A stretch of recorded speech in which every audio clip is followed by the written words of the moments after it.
This countertop started as a pile of rough, dirty oak boards. A few days later, it became this custom countertop with this built-in I'm working on. This video is going to walk you through my process for building the oak countertop. I'm going to show you how I milled the wood. We'll go over the glue up process, after that staining and clear coat, and of course, the full installation. Oh, and I'll show you a few screw ups I made along the way and how to fix them, so stick around. This is how I buy my wood. It's called rough sawn lumber. It's fully dried in a kiln, but other than that, it basically comes straight from the tree. If you don't have access to this type of lumber, or you don't have a jointer and a planer, then you can skip this step by purchasing wood from a lumber yard or big box store that carries lumber that's already been milled. I had to start with cutting the pieces down to fit in my jointer. Plus, if you're okay with smaller strips, then it's much more dimensionally stable. Wider boards have a higher likelihood of warping over time. My process for milling is slightly different than most. Instead of milling a face and an edge in the jointer, I'm going to mill a face on the jointer, then go straight to the planer to mill the opposite face. Then for the edges, I start with the track saw. This gives me one straight edge, and then I'll use either the track saw again like I did in this case, or I'll move to the table saw for the other edge. I like to do it this way because it's less work for my jointer. Then I go back to the jointer and create two glue-ready edges. Usually only takes one or two very short passes to get it perfect. Now let's set the boards in their final location. I'm trying to get boards that look similar to be near one another so that it looks more like a single piece of wood. And critically, the first board I want to be very straight grain because I'm going to be cutting 2 inches off to make the front, as you'll see in a minute. Time to lay out the dominoes. If you don't have a Festool Domino, there are cheaper options, but honestly, these modern adhesives are so strong, you really don't need it. After the layout, I set up my ProMount. I designed this mount a few years ago because I needed a strong solution to hold the domino while I'm not using it, and I wanted one that didn't require removing the electric and dust collection. In fact, I sometimes leave the tool running when I put it in the mount. That way I don't have to keep turning it on and off between each mortise. I made all the mortises and got to gluing. For this glue up, I'm using Titebond 3. It has a decent open time, although for something this large, I'd normally use Epoxy just to reduce the stress of getting everything together before the glue starts setting. As you see here, I'm applying the glue to each edge and making sure to get some inside each of the domino mortises. For the clamping process, I'm using these 4-way panel clamps from Rockler. They take a little getting used to, but they work great for stuff like this. They give nice tight pressure without allowing the tabletop to bow.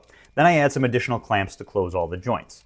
You want to make sure that you close all the joints and get some glue squeeze out, but you don't want to tighten so much that there's no glue left in the joint. This really comes down to feel and experience. I just tighten enough that if I wipe some away at the joint, it looks tight, but I never max out my clamps. Okay, it's the next day and now I'm going to remove the clamps. In order to make this counter look like a 2-inch thick piece of oak, I'm going to build a 2-inch face. As I mentioned before, I like to cut the piece off of the glue up and then just use that for the face. This makes it so the color is as close as possible so the seam disappears. If you use a completely different piece for the front, there's a good chance that it will stand out once you stain it. Then I just used some more dominoes and did another quick glue up. Again, you don't need the dominoes, I just like how easy it makes alignment. After a few hours, I remove the clamps and start working on the underneath. I'm pretty aggressive with the glue cleanup because I don't care how it looks. It will be covered. I just want to make sure it's really flat. So I scraped the big chunks and then I used 100 grit sandpaper to sand it flat. Once it's nice and flat, even if there are some ugly scratches and scrapes, I move on to sealing the wood. My favorite way to do this is with a diluted version of Titebond 3 wood glue. I diluted about 20 to 25% water. The exact percentage isn't critical, but you want to make sure that you can brush it on easily. I use a cheap brush and just cover the entire piece. I like this method over using a clear coat because it dries really fast and creates a hard surface that's somewhat moisture resistant, and it helps bond the wood fibers better than a typical finish. Now it's time to sand down the top side. I start with 80 to 100 grit to clean up all the glue and flatten everything out. Then I'm going to make any necessary repairs. I really love this method. I use 5-minute epoxy and a few drops of TransTint stain. I use it to fill in any minor cracks or knots before I move on to a higher grit sanding. I use this linear flashlight because it's really easy to see any imperfections in the surface so I don't miss anything. Once the epoxy sets up, I sand the entire surface up to about 150 grit. I want to make sure to get rid of any extra stain that might be around the cracks so that it's not noticeable in the finish. This is an often missed but critical step. Make sure to hand sand with the same grit you finished with on the orbital sander in the direction of the grain. So here I'm going to go over the whole thing again with 150 grit by hand. If you don't do this, there's a good chance you'll leave small swirls in the finish, which will become apparent once you stain. You'll see in a minute that I missed one spot and had to fix it. Finally, stain time. My method for applying stain is pretty simple. Flood it on and move quickly. You can swirl it around to help work it into the grain, but make sure you immediately go over it in the direction of the grain to avoid leaving ugly streaks. Important note, I like to use oil-based stains for wood like oak. Water-based stains are fantastic, but they're much more challenging to work with, and oak absorbs oil very nicely. If I'm working with maple, I usually use water-based, but again, there's a learning curve, so make sure to practice with the water-based finishes on some scrap wood before you do it on a finished piece. Then I leave it for about 10 to 15 minutes and go back over it with some clean rags. Don't press too hard. You want to remove all the stain sitting high on the surface, but you don't want to pull any finish out of the grain of the wood. Here's where I made my first mistake. After that first coat of stain, I noticed these scratches. In order to fix them, I take some stain on the 150 grit sandpaper and resand the front edge of the counter. Sometimes you can get away with spot sanding like this, but it looked a little blotchy, so I decided to sand the entire front. The nice part about this method is there's no waiting. I did it right away after I finished staining. Then I waited a few hours and added a second coat of stain. This is an optional step that I like to do for woods like oak that have large, deep grains. Sometimes spots get missed on the first pass, so that second coat makes sure it all looks even. The finish I'm using here is Armor Seal by General Finishes. It's my absolute favorite oil-based top coat. It's easy to put on and looks great. Normally I wait overnight for the stain to dry before my first top coat.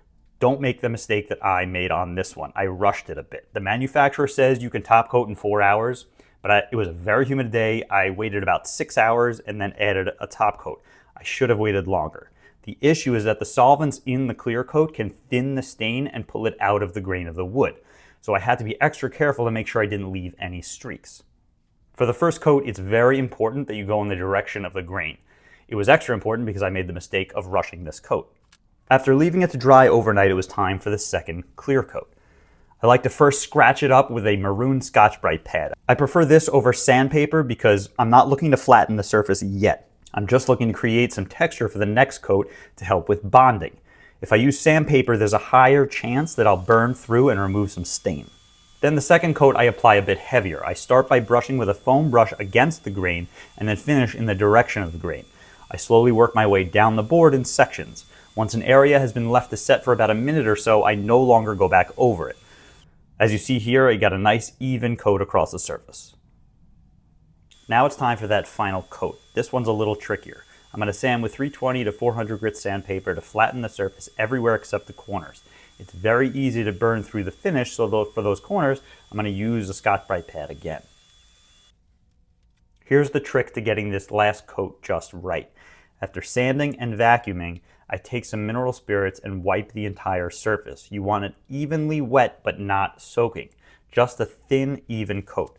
Then I'm going to use a stain pad wrapped in a cotton towel. I soak the pad with some mineral spirits as well. The object here is to create a slip coat. This will help the pad move smoothly across the surface and not drag on any dry spots. I'm going to pour the finish over the entire table because I'm trying to work very quickly. If I just put it on the pad, then it's very difficult to cover the entire surface fast enough. Then I move very quickly back and forth. Speed is key. After about 2 minutes, I need to be done touching this surface. And I'm only able to get that much time because I made the slip coat of mineral spirits. And the finish is done. You can do more than 3 top coats, but I find 3 to be a minimum and get great results. After leaving the finish to cure for a few days, the longer the better, I wrapped it up and transported it to the job site. Now let's go over my method for making a template. I'm using this corrugated plastic that I picked up from Home Depot. I buy it in large sheets and slice it into strips. I start by creating a perimeter for the countertop. Tight to the walls and set my desired overhang in the front. I screw all these pieces down. Then I hot glue strips all around to hold the shape. I take my time and make sure the glue is fully dry before unscrewing the perimeter pieces. Side note, I love this little cordless hot glue gun. I have a few of them. I got them on Amazon and they work off my Makita batteries. They work great, much better than my old corded ones.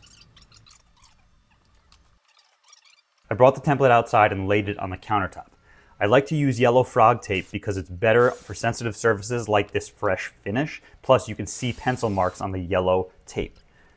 Then I mark the template and use my track saw to cut it slightly larger than my marks. I use my belt sander to work my way up to the marks from the template. Very important, notice how I'm holding the sander in the vertical position. I'm holding it like this because I want the belt to only roll down. This prevents damaging the edge of the countertop. I'm using a very aggressive grit, like 80 grit, but it's okay because I'm holding it this way. If I were to hold it sideways, I would very easily chip the edge of the board. Here I'm working on attaching some strips to the underneath of the countertop. These will function in two ways. They will act as a shim to lift the countertop since it's only 3/4 of an inch thick. And the other function is that it'll make it easier for installation. Once I have the countertop sitting in place, I can just screw it from below into these strips and I'm done. I'm going to quickly show you how I made these things. All I did was make a recess with a large 2-inch Forstner bit. Then I used a router and a scrap wood guide to cut notches inside these recesses. This allows me to install a metal bolt that will slide with expansion and contraction. Then for the countertop, I used some 1/4-20 threaded inserts. I set it with some 5-minute epoxy. The only thing left is to drop it in place. It took us 3 attempts before I sanded it enough to get it to fit perfectly. I prefer to leave it slightly big and work my way down until it fits just right, unless someone knows where I can buy a board stretcher.